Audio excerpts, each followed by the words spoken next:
Graphing functions. Our objective is to graph functions given a limited domain, as well as graph functions given a domain of all real numbers. Who uses this? Scientists can use a function to make conclusions about rising sea levels. Let's look at graphing solutions given a domain.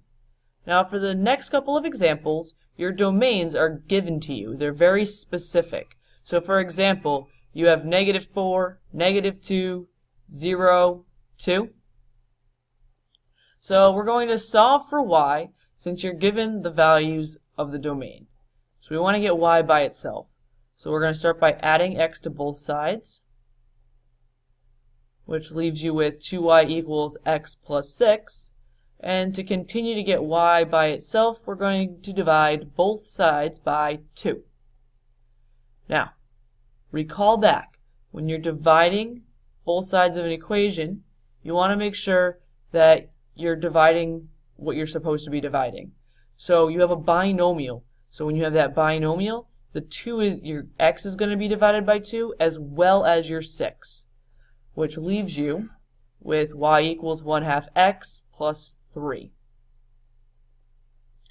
Now that you have a function that you can use, now you can substitute your x values in, or your domain values in, to get an output y value.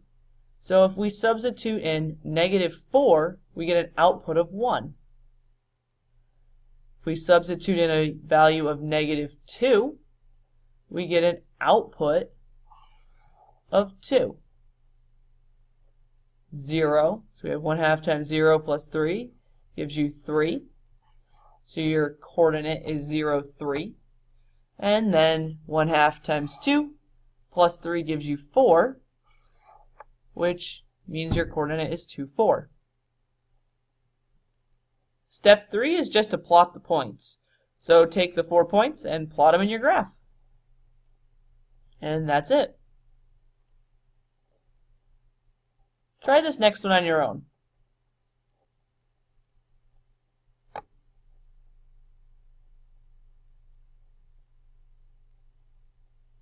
Now that you've had a moment to try it on your own, let's try it together. So use the given values of the domain to find the value of f of x.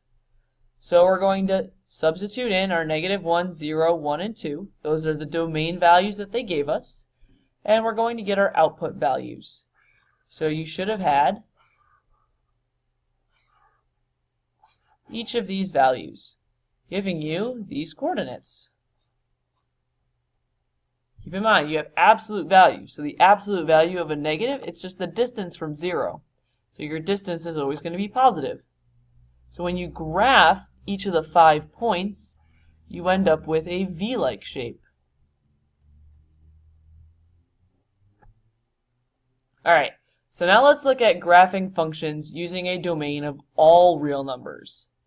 So this is a little less specific than the last couple of examples. Use the function to generate ordered pairs by choosing several values for x. Step 2. Plot enough points to see the pattern. Sometimes you'll see a pattern sooner than others. Make sure you plot enough points to see the pattern. Then connect the points with a line or smooth curve. So let's try it. So we're going to graph each of these functions. So let's start with the top one. We want to make a table so we can pick out some reasonable values for our domain. And then we're going to substitute those in. So we have our x values here, and we'll get an output of our y. So we can pick things like 0, 1, and 2. So if we insert 0, we're going to get 1 as an output. If we substitute in 1, we have 2 times 1, which is 2, plus 1, which is 3. And then if we substitute in a 2, we have 2 times 2 is 4, plus 1 is 5. Then simply plot those points. So we have 0, 1,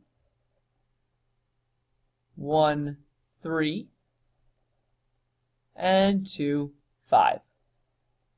The last step was to connect them with a line. Alright, so now let's try B.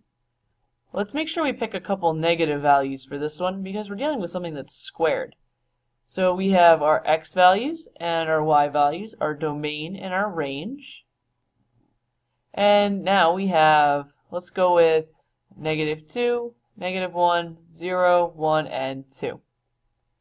So if we insert -2, -2 times -2 is +4. -1 times -1 is still 1. 0 squared is 0. 1 squared is 1, and 2 squared is 4. So then we plot those points. We have 0, 0, -1, 1, 1, and 1. And then we have -2, 4, and 2, and 4. And then you can connect them with a smooth curve or a line. Alright, so now let's look at finding values using graphs. So use a graph of the function f of x equals 1/3 x plus 2 to find the value of f of x when x is 6. So you know how to graph the equation. So now let's look at using that graph. And it wants to know what's the value when x is 6. So find 6 on your x-axis and go up until you meet your graph. And then check what y value you have. In this case, the y value is 4. And let's try one more.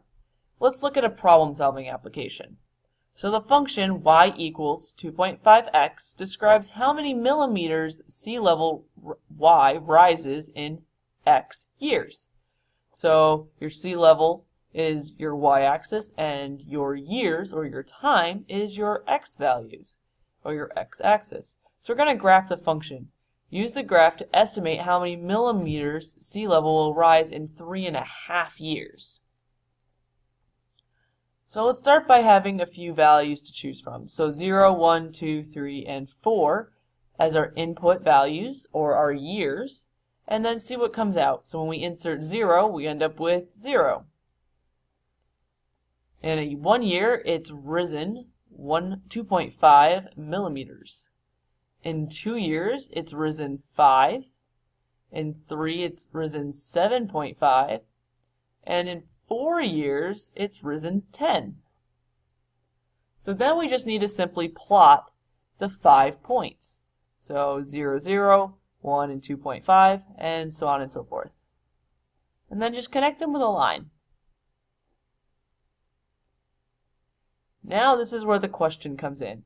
Use the graph to estimate the y value when x is 3.5. So it wants to know when the x value is 3.5, about how much did the sea level rise? Well, the sea level will rise about 8.75 millimeters in 3.5 years. So 8.25. You can always double check by substituting in your 3.5 and seeing what you get as an output. And that ends our lesson on graphing functions.